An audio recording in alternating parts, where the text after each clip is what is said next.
Hi, I'm Matt Lane, and today I'm going to show you how I took a simple brush-on chemical stripper and refinished this beautiful antique stereo cabinet. To get started on this project, I'll be using this stripper here. This brand is called Citrus Strip. It's the first time I've ever used it, and it's supposed to be a little bit safer for indoor use and not have such a strong chemical smell like a lot of the other chemical strippers do. To apply the finish, I'll be using this cheap throwaway paintbrush. I always like to keep these things lying around the shop anytime that I'm doing some type of job like this. The most important thing, latex gloves to keep it off my skin. Because I've never used this before, I'm going to start off in a fairly small area. That way I can see how it reacts. Then once I'm more comfortable with it, I'll spread it over a larger area and see if I can get all this stuff stripped off of here.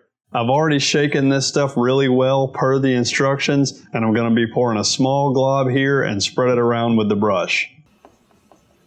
And it actually does have a pretty nice citrusy smell to it, much better than the strong chemical smell that you're used to on your typical off-the-shelf paint stripper.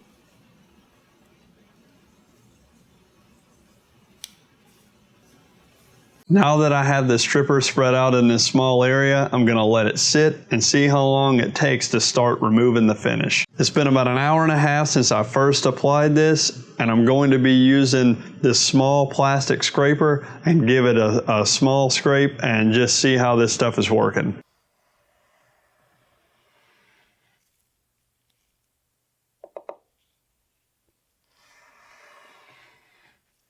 From what I can tell, it seems to be working very well, but I'm going to have to finish scraping and clean this off to see what, if any, is left behind.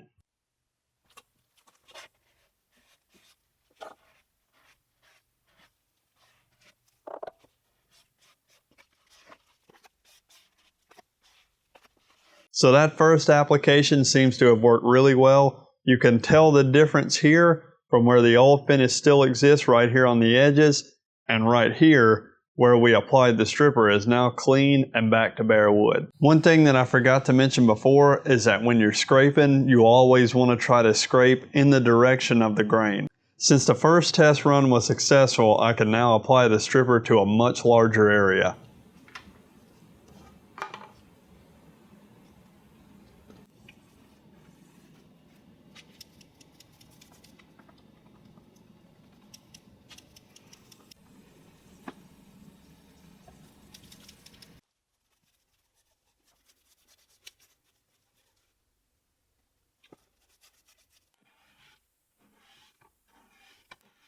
Once I felt like all the material was wiped clean and I had everything scraped off well, I went back and wiped the surface clean with a dry towel. I then came back with some mineral spirits and a combination of a rag and this old dish sponge to try to remove any residuals that were left over from the stripping process. One thing to keep in mind here is that you may have to actually apply the stripper more than once depending on how much finish is on the particular piece that you're working on.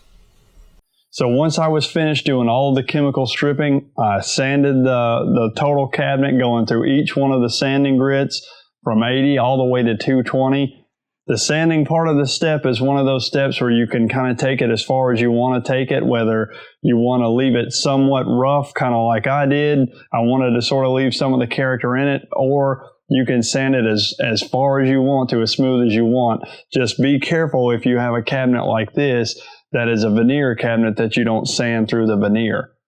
For the finish, I'm going to be using this Watco Danish oil here. It's just a simple wipe-on oil finish.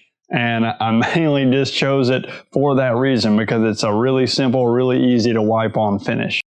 The directions on this particular finish are to flood the surface using a brush or a cloth. In this case, I'm just using a wiping rag, and then apply additional finish to any areas that absorb the liquid quickly, allowing it to penetrate for 15 minutes.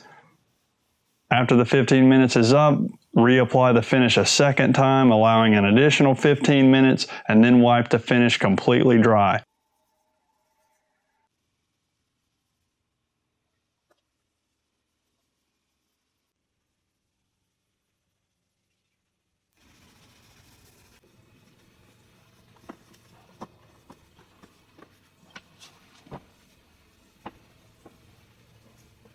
Overall, I'm really pleased with the final outcome of this project. Now, it isn't perfect by any means, but that's not really what I was going for. I sort of wanted to preserve some of the character that this thing has earned over the years, living in my grandmother's house and being sort of mistreated, I guess, if you will, by me and my cousins and brothers and things like that.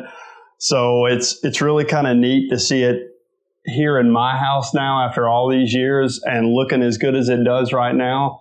The project itself was really fairly simple. I guess the most difficult part, if you could call it that, would be the sanding.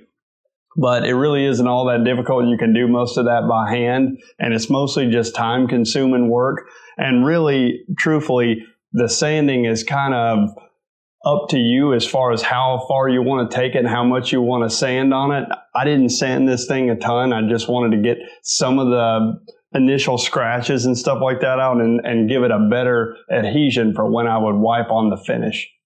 I hope this video was helpful to you in case you decide to take on one of these refinish projects for yourself. There will be an accompanying website article linked in the description down below that will go over anything that I may have glossed over while shooting this video. Also, if you have any questions, you can leave those in the comments section below. I'll try to get to those as quickly as possible. That's pretty much all I got for this time. So until next time, happy trails. Thanks for watching.